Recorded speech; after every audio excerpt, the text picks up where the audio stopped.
রাষ্ট্রীয় শোক পালন শেষে আবারও শুরু হচ্ছে এনসিপির জুলাই পদযাত্রা। আজ চাঁদপুরে নানা কর্মসূচিতে অংশ নেবেন দলটির কেন্দ্রীয় নেতারা। সেই খবর জানাতে আমাদের সাথে এই মুহূর্তে যুক্ত আছেন সহকর্মী আলামিন ভূঁইয়া।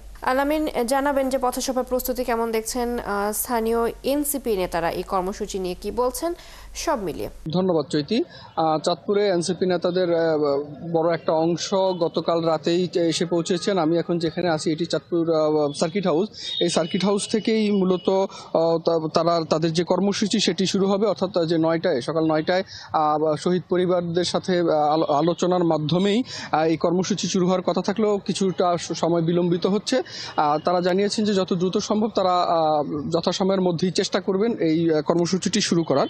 আর এই কর্মসূচির এই যে এখানে শহীদ পরিবারদের সাথে আলোচনা শেষে একটি পথযাত্রা শুরু করবে তারা। এই পদযাত্রা থেকে শুরু করে তারা যে পথসভা সেটি অংশ নিতে শহরের পুরাতন বাস স্ট্যান্ড এলাকায় যে অস্থায়ী মঞ্চ তৈরি করেছেন সেখানে তারা বেলা 11টার দিকে অংশ নেবেন এবং এই 11টায় অংশ নেওয়ার শেষ করে এইখানের প্রোগ্রাম শেষ করে হাজীগঞ্জের শহীদ আজাদ চত্বর সেটি তারা উদ্বোধন করবেন এবং সেখানেও একটি পথসভা করার কথা রয়েছে।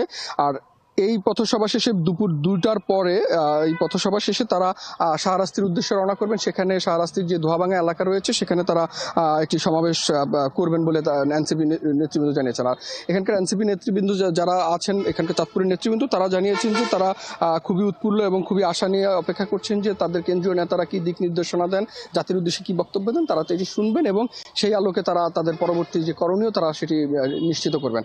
আর তাদেরকে নিরাপত্তা দেওয়ার বিষয়ে জেলা পুলিশ যেটি জানিয়েছে যে প্রায় 6 শতাধিক আইন শৃঙ্খলা রক্ষাকারী বাহিনীর সদস্য তারা এখানে মোতায়েন করেছেন, অর্থাৎ কোনো ধরনের অপ্রীতিকর ঘটনা যেন না ঘটে সেটিকে তারা বিবেচনায় নিয়ে এবং বিগত সময়ে বিভিন্ন জেলায় যে অপ্রীতিকর ঘটনা ঘটেছে সেটিকে মাথায় রেখেই তারা তাদের আইন শৃঙ্খলার বিষয়টি তারা সাজিয়েছেন।